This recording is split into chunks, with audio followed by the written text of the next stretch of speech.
much harder will you work in this offseason now to get back to the championship?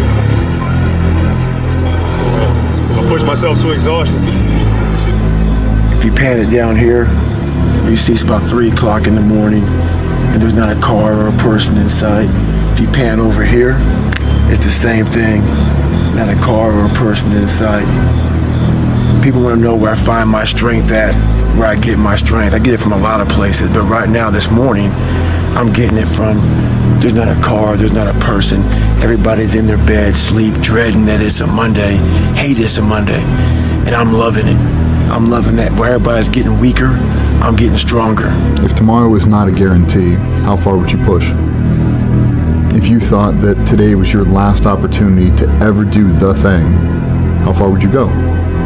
If today was the last day you were ever going to work out, to ever be able to train for a certain event, how far would you push? If you were a football player in college and this is going to be the last game you're ever going to play, how far would you go? How fast would you run? How much would you sacrifice knowing you're never going to lace it up again? And it's really not living with regret is kind of the point of the message. If I'm being honest, man, like I live with some regret, man. And not just regret on things I've done, it's regret on how much I didn't do. But here's what you should know about winning before you chase it. Winning's not loyal to you. It doesn't care about you. Winning doesn't care how sore you are. Winning doesn't care how much sleep you get. Winning doesn't care how hard you work at times. And sometimes a guy doesn't outwork you and he still wins. It isn't fair, man. Sometimes there is no justice. Winning requires all of you and then more, and it promises you nothing. It's a mastermind of creating fear and doubt in your mind. It causes setback after setback. So the question is about winning.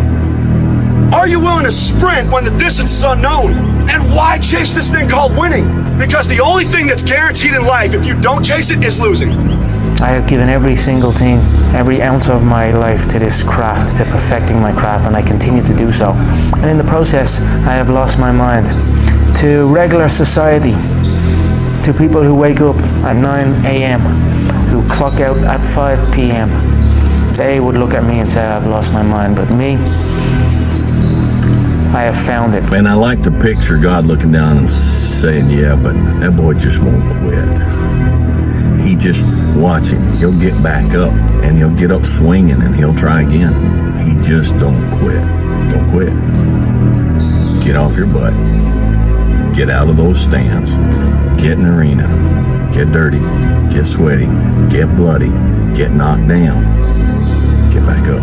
Get knocked down again. Get back up. And when people point at you and laugh at your failure, say, yeah, I'm in the arena with a sword in my hand, and you're sitting up there in the stands with a biscuit in yours. Who's more proud? It was like when Kobe said, I was chasing perfection and excellence, even though I knew I would probably never catch it. But just the fact that I was willing to chase it, I would defeat most of my opponents, because most of my opponents would never chase something that didn't have any guarantees attached to it. I am cold, I am emotionless, I am zen, at peace, ready for war. Champions are broken. People look at champions and try and find something that that champion has that they don't have. And he's like, but it's not that at all. He's like, they lack something everyone else has, which is an off button. They just don't stop. At the end of the day, like if we're optimizing for outcomes, then the most broken person will win. The person who has the absolute biggest, desire for achievement, the absolute biggest fear or pain that they're running away from, and the hardest impulse control. Now, impulse control, most people would agree is a good thing. The other two, not as much. And so, what are we optimizing for? What problem are we solving? It's my favorite. It's probably the number one most frequently asked question that I ask to our portfolio companies whenever we're about to do anything, which is, what problem are we solving? If the problem that we're solving is that I want to be content, well, there's a lot of ways to do that. You don't need to do all these other things. If the problem you're solving is that you want to be the richest man in the world, well, you're going to have a lot of superiority complex, you're going to have a lot of crippling insecurity, and you're going to have a lot of impulse control, and you're going to have to wait a long time. For some of you, when you do what you do, you act as if you have another opportunity. I'm wired differently. Every opportunity is the last opportunity. Every opportunity, I have to reprove myself again. Every opportunity, I'm still nervous. E.T., you've been doing this for years. Why are you so nervous? Because the day you become content, the day you stop evaluating yourself, the day you stop growing, the day you stop getting better is the day you die. Is the day the person who's trying to catch you will get you. I wanted to feel something besides defeat. I wanted to just go the distance And that going the distance pushed me to a point of where now I go way past the distance. When you quit, your mind says we're done. So it doesn't expand. There's no expansion when you quit. This sucks. I'm drowning. I'm miserable. I'm suffering. I'm broken, but I'm not going anywhere. What happens to your mind is it does this. Your biggest enemy is you. My whole book is about you battling yourself. People don't understand it's you against you. The only person that gets in your way is you. Nobody else. It's you. I'm pushed to myself. I don't need other players to push myself. I just work since I was in sporting, so I push myself all the time to be the best. As I say many times, in my opinion, I'm the best because I think we have to think like that. Not just in my job, but you have to think in your job. You are the best reporter, and I'm thinking like that. If I'm not thinking like that, I'm not gonna be stronger than I think I am. They let go of what if I fail? What if it doesn't work? What if I don't like? What if this person rejects me? The animosity, the pressures of society, let it all go because they've lost it all. And that is a spark of what it turns out to be their greatest moment, their greatest hour.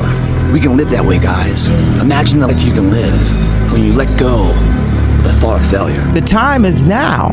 The time is now to express and for people to believe in themselves. The time is now for it to be okay to be great. People in this world shun people for being great, for being a bright color, for standing out. But the time is now to be okay to be the greatest you. There's so many people that have the ability and just refuse to get off that couch. Refuse to study a few more hours, refuse to go deeper, to go further. And that's where I gain the advantage. It's so easy to be great nowadays, my friend, because most people are weak. Most people don't want to go to that extra mile. Most people don't want to find that extra because it sucks.